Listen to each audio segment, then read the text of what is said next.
watatu kisha hatua wa nne. Marko mlango ni wa 16 mstari wa kwanza, tutabisha wa pili, basi tutabisha wa tatu kisha tutue wa nne. Takuwa namalizia pale. I'll be speaking about breaking the barriers. In other words, we are talking about the obstacles, or in other words, we are circumstances, or in other words, we are speaking about, when you talk about a barrier, you are just trying to say an obstacle. Na katika maneno mengine ya rahisi utasema a circumstance. Praise the name of the living God. A barrier always, it is an obstacle that prevented a movement or access. A barrier ni kile kitu kinachokuzuia wewe kusonga ama kupenya. Kusonga na kupenya ni vitu viwili vinavyoambatana sawia. Look here, child of God.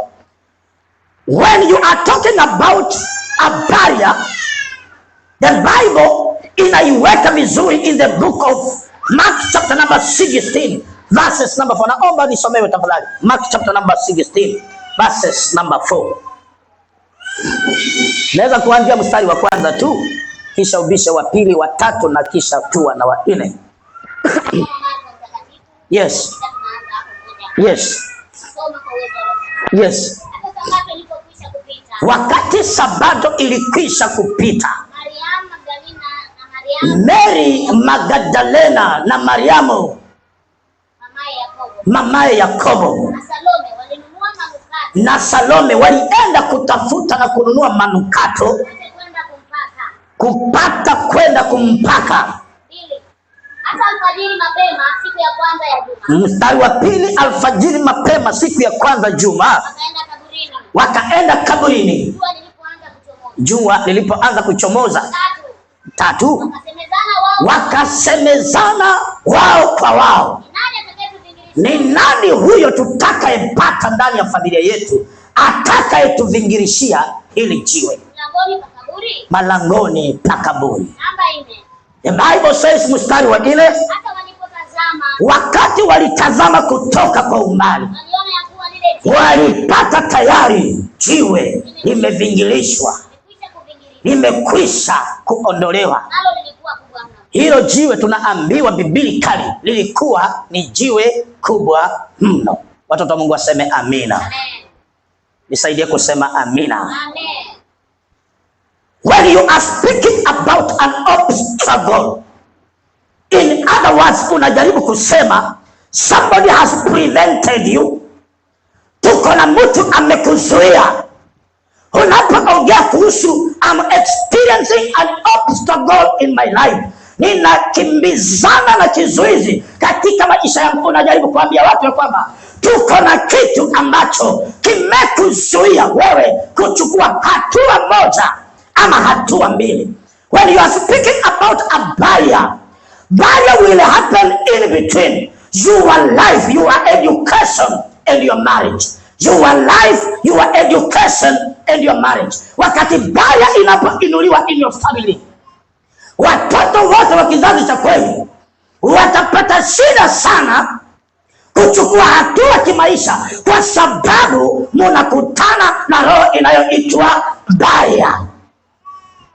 Barrier has affected many families, and that's why wakati nilikuwa nafanya uchambuzi wa kuelewa what is a barrier, and I was taken to this statement. Number 1, it is an obstacle that will prevent you, number 1, from movement.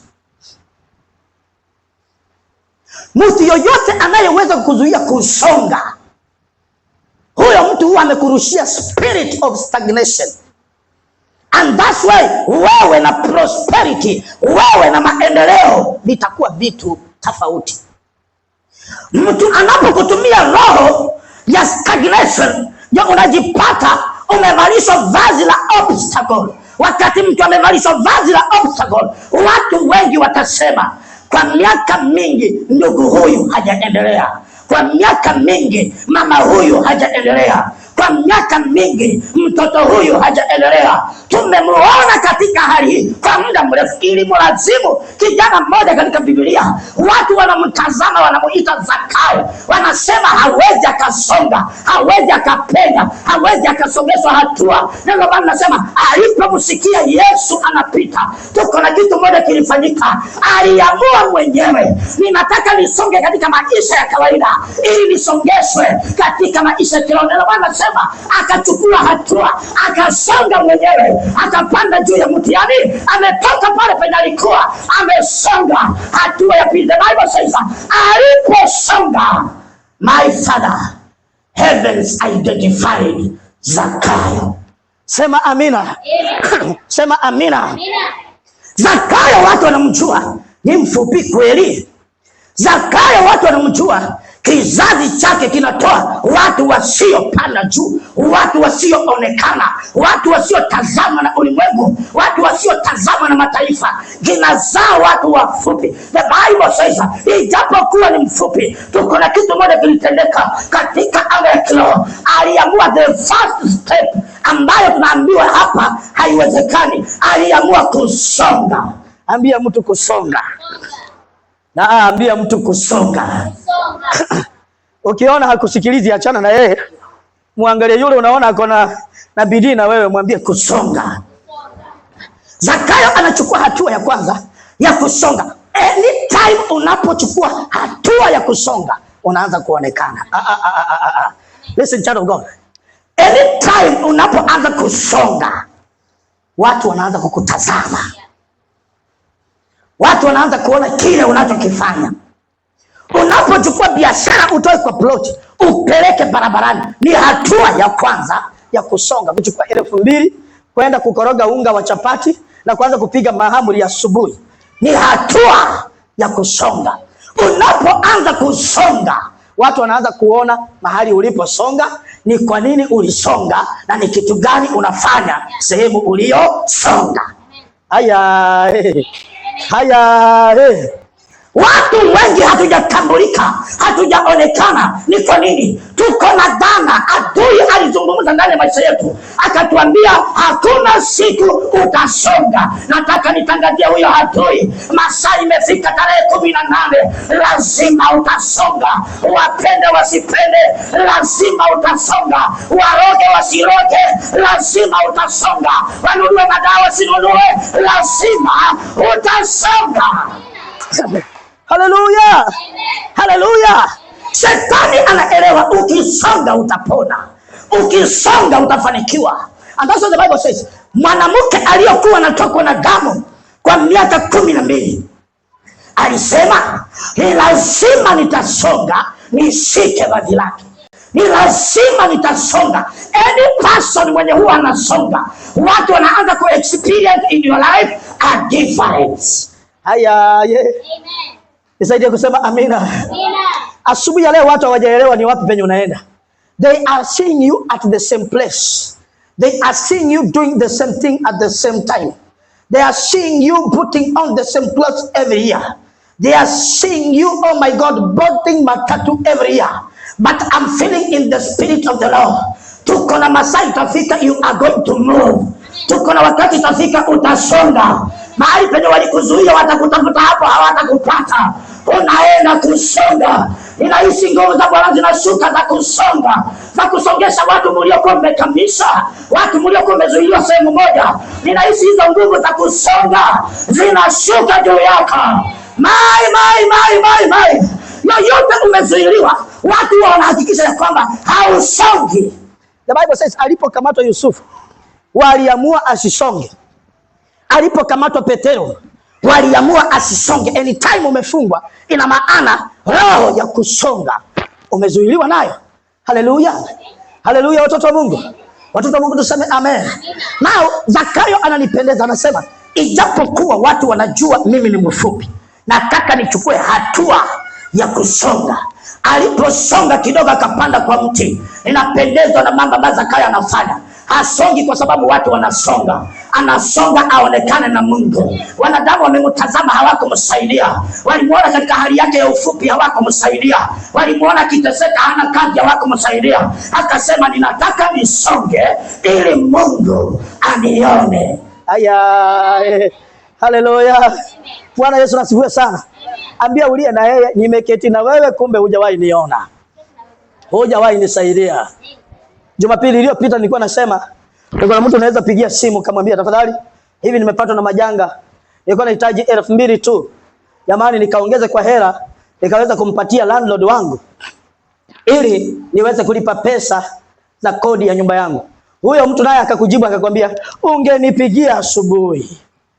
Nimekuwa na 80,000 saa hizi tu, dakika 20 iliyopita, lakini nimetumia mafundi wananyongalo. People are laughing at you with what they are owning. Anakuambia ungenipigia asubuhi ningekusaidia, lakini kwa sababu umenipigia saa hii, masaa mawili iliyopita nilitumia mafundi wangu 80,000. Umemuuliza 2,000, anakuambia 80,000. Look at child of God. When a person doesn't want to help you, ataanza kukukejeli. Na ninaona watu waliokejeliwa hapa kwa muda mrefu. God is coming for you today in Jesus mighty name. Nisaidie kusema amina.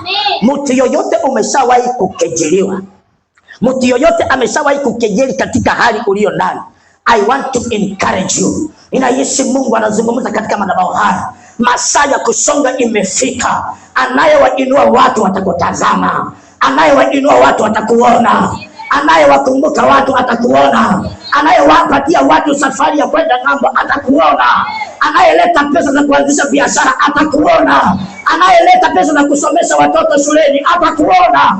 Wewe chukua hatua ya kusonga. Haleluya, haleluya, haleluya. I want to speak to your enemies. They are used to your problems, but they are going to come your way, knocking your doors for help. Watakuja malangoni pako wakikuomba msaada. Maana unapochukua hatua ya kusonga. Zakayo baada ya kupanda kwa mti juu, tuko na kitu moja kilifanyika. The King of Kings called Jesus. Akamwambia Zakayo, sasa teremka kwa mti. Mimi nimeshakutazama, leo hii nitakuwa mgeni wako. My Father, my God. Hallelujah. Hallelujah. Tuko na kitu moja ambacho nataka uelewe. When Jesus comes your way, he comes with the people of your level. Wakati Yesu anapokuja kwako, jambo la kwanza anapandisha kiwango chako na anakuunganisha na watu wa viwango vyako. Nisaidie kusema amina. Wanafunzi wa Yesu Kristo hawakukuwa kiwango cha Zakayo, lakini Yesu anapandisha Zakayo ili wanapoketi kwa meza moja wakila, wale pamoja na wakina Petro, wale pamoja na kina Simeoni, wale pamoja na kina Mathias, wale pamoja na wakina Ruto, wale pamoja na wakina Gavana Chane, kwa sababu umepandishwa kiwango cha juu. Naomba Mungu akusongeshe. Mahali penye hujasongeshwa, naomba Mungu akusongeshe. Mahali penye hujakanyaga, naomba Mungu akukanyagishe. Mahali penye hujaingia, naomba Mungu akuingize. Wamekuzuia kama wanadamu, wamekuwekea vizuizi kama wanadamu, lakini naomba Mungu huyo penye hujasongeshwa na wanadamu, Mungu akusongeshe, Mungu akuingize, Mungu akupitishe, Mungu akuachie, Mungu akufanikishe. Nisaidie kusema amina nzuri. Nisaidie kusema amina nzuri. Nisaidie kusema amina nzuri. Sauti moja inatokea kutoka kwa mtu anayeitwa Jesus. Inamwambia Zakayo, katikati ya kina Petro, katikati ya kina Mathias, inamwambia Petro, listen Zakayo, I will today dine in your house. Leo hii nitakula chakula nyumbani kwako. Listen, mfalme anakuja nyumbani kwako, ina maana hata viti vinaweza vigeuzwa kwa nyumba yako. Haya, mfalme akikanyaga kwako, hata sufuria zenye unapikia zinabadilishwa. Haya, mfalme akikanyaga nyumbani kwako, hata fenzi yako kwa shamba lako inabadilishwa. Ni kwa sababu mfalme ameshuka nyumbani mwako. I want you to feel this experience. The king is coming at this particular church. Listen, Ruto kama anakuja sehemu hii, tuko na kitu moja huwa kinafanyika. wanatuma intelligence officer 3 weeks prior to the day, wakuja watafuta kama mabomu yako hapa karibu. Kama nyumba yenyewe haijapakwa rangi vizuri, wanasema tumekuletea mitungi 70, anza kupaka rangi, mtu wa Mungu. Ruta anakuja hapa. Mimi nahisi tuko na mtu anakuja kubadilisha maisha yako. Mungu anakutumia mtu huyo atakubeba, atakuvukisha penye watu hawakuvukisha, atakusongesha mahali penye hawakusongesha. Anaitwa mwana wa Daudi, anaitwa simba wa Yuda. Atakubeba, akukalisha penye ndugu yako hajakukalisha. Hallelujah. Do you know why many people are not connected with their sisters or their brothers? Some of the people we are seeing in this particular auditorium, kwa kazi mnayoifanya, sio ndugu yako aliyokuunganisha. Huenda ni rafiki tu, akakwambia ndugu yangu, nimesikia tuko na nafasi huko kazini, naomba uje. Ndugu yako anaweza kosa kukuconnect, atasema utamsumbua pale kazini, lakini Mungu akitaka ukue pale kazini, atakubeba mwenyewe. Ninaona mtu anabebwa leo mwenyewe katika jina la Yesu. Unaenda kubebwa, utapelekwa kwa nyumba nzuri ya kufanya kazi. Utabebwa mwenyewe, utapelekwa kwa nyumba nzuri ya kuweka biashara. Utabebwa mwenyewe. Wakati watu wanapewa pesa na kufanyia biashara, utahesabika jina lako ndani. Ninahisi Mungu anatumana uanze kubebwa. Umekwama kwa muda mrefu, uanze kubebwa. Sema amina. Sema amina. Sema amina. The second thing after prevention of movement, the second thing is access. Wakati adui amekuzuia kutembea kusonga, huwa amezuia na njia yako ya kupenya. Mtu yote anayetembea huwa anapenya. Anytime unapoenda, automatically utapenya penye unaenda. Tuko na wakati nilikuwa natafuta